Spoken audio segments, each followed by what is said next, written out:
সকালবেলা মাছ ভাজতে বসলে কিন্তু বেশ টাইম লাগে। যে এসেছে আমাদের কাছে আমাদের বাড়িতে গতকালকে, সে কিন্তু এখনও ঘুমাচ্ছে। বললো আমি উঠি একটু বেলায়, আসলে আমার বাড়ির কর্তার মতো, ওর মতোই ওর সিস্টেম। বলে আমি সকালের খাওয়া 1টায়, দুপুরের খাওয়া 5টায়, আর রাত্রের খাওয়া 11টায়, মানে 3বারই খায় টাইমটা, মানে বেঠিকভাবে। আগে যেমনটা আমার কর্তামশাই খেত জল দেওয়ার সময়, ঠিক সেরকমভাবে খায়। তো ওই জন্য ভাবলাম কেউ যখন ঘুম থেকে এখনও ওঠেনি, তো আমি আমার কাজটা একটু সেরে নিই। ওরে বাপরে, একটা চিংড়ি মাছের মাথা দিয়েছি, মুরগিটা দৌড়োদৌড়ি করছে, কাউকে আটকে রাখা যাচ্ছে না জানো। ওই দেখো সবাই সপাটে চলে আসছে। এই এটা কি ঠিক? সোহিনীও আমাকে রাগাচ্ছে শেষ অবধি। হ্যাঁ, ও আমাকে রাগানোর জন্য দৌড়াচ্ছে। আচ্ছা, এটা আমাকে রাগানোর জন্য, আমি বুঝতে পারছি সেটা। চিন্তা করো, যেই শুনলো তুমি আসছো ও আগে দৌড়ে গেল। মা সকালে কি খেতে দেবো? সে খেয়েছো? কি খেলে বাড়িতে? অনেক কিছু খেয়েছি। অনেক কিছু খেয়ে এসেছি। কই তোর বাবা কই? বাবা তো হাঁটতে বেরিয়ে গেছে, বাবার কোনো খোঁজই নেই। ওইরকমই করে, দেরি করে শুধু। হ্যাঁ, বেশ কাপড় টাপড় ছাড়ো।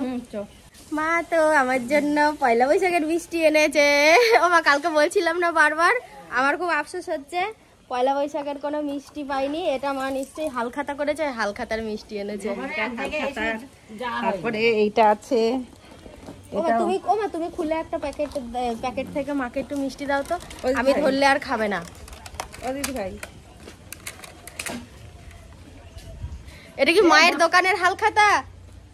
আচ্ছা ও মা, আমার মা কিন্তু কাজটা ঠিক করেনি। মায়ের দোকান আছে, মা আমাদেরকে হালখাতা মিষ্টি দেয়নি। কি আনলেন?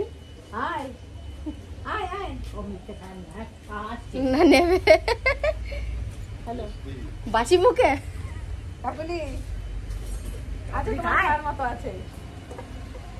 সুন্দর একটা লাড্ডু নেবে হয়তো। নাও সুন্দর। কোনটা নিয়ে দেখো আছে তোমার খাওয়ার জিনিস। লাড্ডুতে আর ঘি দুধ দেয়া নেই, চাপ নেই। এই কলগেট ওইখানে। পয়লা বৈশাখ গেল তো, আই লাভ ইউ বলি তোকে।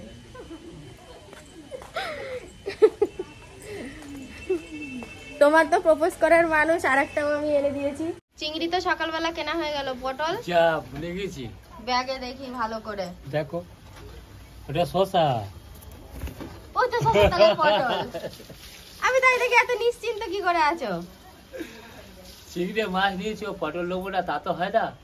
2 কিলো পটল নিয়েছি, 2 কিলো। আজকে বেশিরভাগ দায়িত্বটাই মায়ের। ওই যে উনুন পাড়ে বসে পড়েছে, আগে কিছু সবজি কেটেছে, পরে আমি আরও কিছু কেটে দিচ্ছি। এতক্ষণ আমি ঘরেই ছিলাম, খাবার খেলাম, বসেছিলাম, ওষুধ খেলাম, তো তারপরে এখানে আসলাম। মা তাও বলছিল তুই উঠে যা, ঘরে গিয়ে শো, আমি সব কিছুই করে নেব। একদম সব ছড়ানো বড়ানো তো হোক ছড়ানো, রান্না করলে জিনিস ছড়াবেই। রান্না যখন হয়ে আসবে তখন আমি ঠিক আবার গুটিয়ে সব কিছু পরিষ্কার করে নেব। সেই এক হেসেলে মা পরাধুনি বলে জানো, 3 দাদুনি পুরো মনে ফ্যান গালে। এই মা ফ্যান গালছে, ও কথা বলো না। বিপদ হয়ে গেলে তখন কথা খুলে যাবে। না দিদি ভাই খুব সাবধান কিন্তু। তাহলে মেয়ে আমায় ছাড়বে না, কথা শুনতে, তাই তো? হ্যাঁ, না ওটা তো ছন্দ প্রবাদ, ওটা আছে। গতকালকের রান্নার সাথে একটু মিল আছে। গতকালকে হয়েছে এঁচোড় চিংড়ি, আজকে হলো পটল চিংড়ি। দুটোই খাওয়ার ইচ্ছা ছিল, যাক খুব ভালো হলো।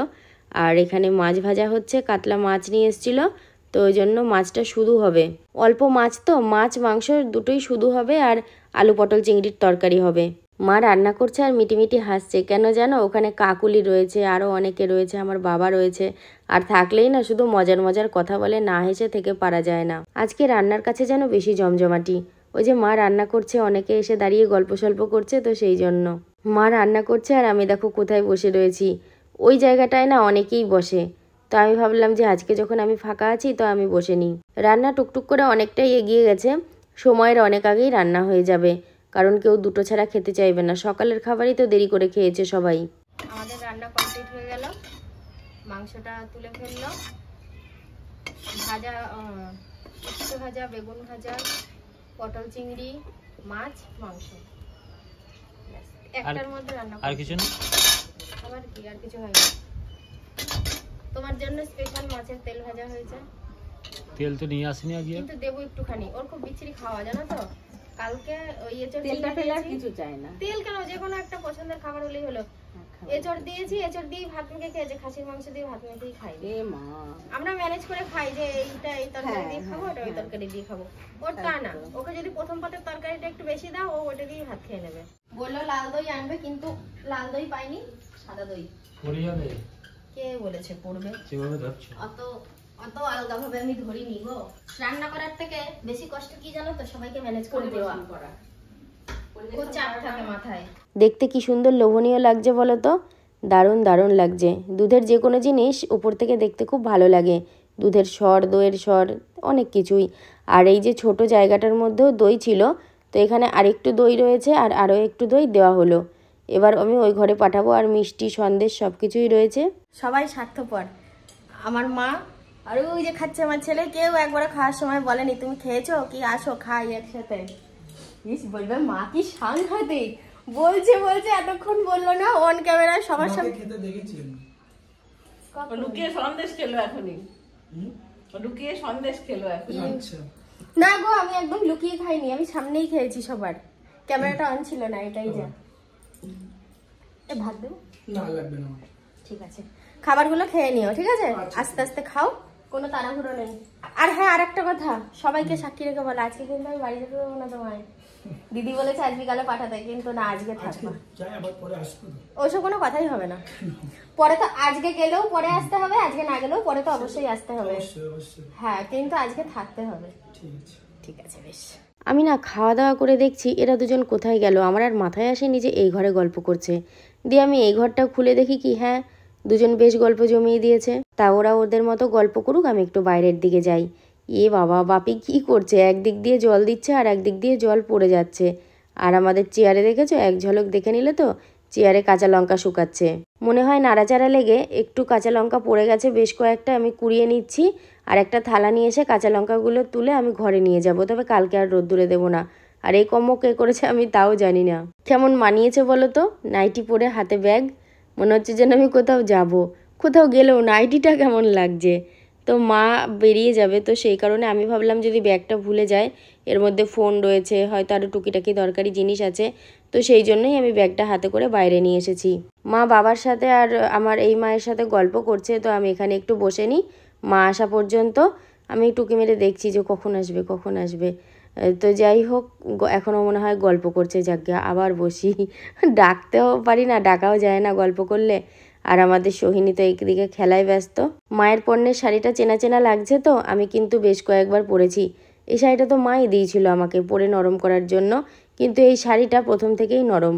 বেশ কিছুটা সময় ছিল, বেশ ভালো লাগছিল। এবার মা বাড়ির দিকে রওনা দেবে।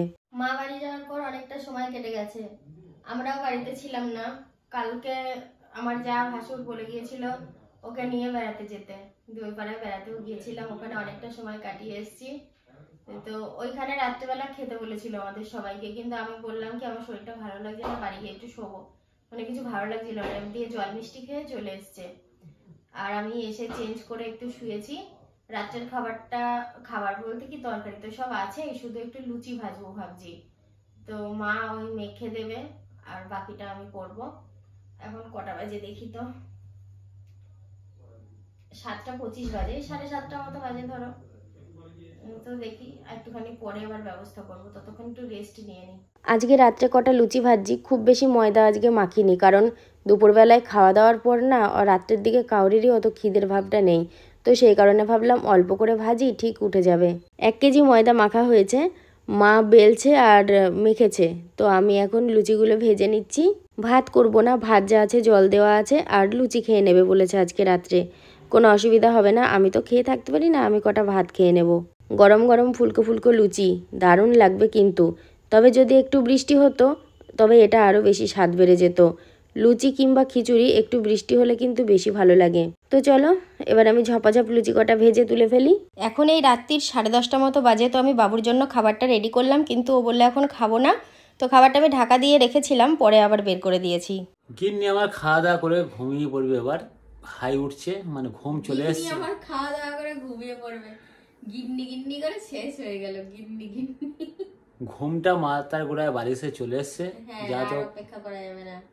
আর গিন্নি তো সারাদিন মান খুব পরিশ্রম করে, রাতে আর খুব একটা খাটায় না, কারণ নিজের ভাতটা নিজেই বেড়ে বেড়ে খাই, এটা তোমরা নিশ্চয়ই জানো। বললো যে গিন্নি সারাদিন পরিশ্রম করে, রাত্রে আর ওকে খাটাই না, ওনার যেন জমিতে চাষ করাতে নিয়ে যাবে আমাকে। জমি তো নেই, চাষটা কোথায় করাতে নিয়ে যাবো। তো বন্ধুরা, অনেক রাত হয়ে গেছে, প্রায় 12:30 বাজে।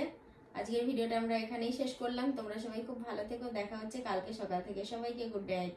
Good night.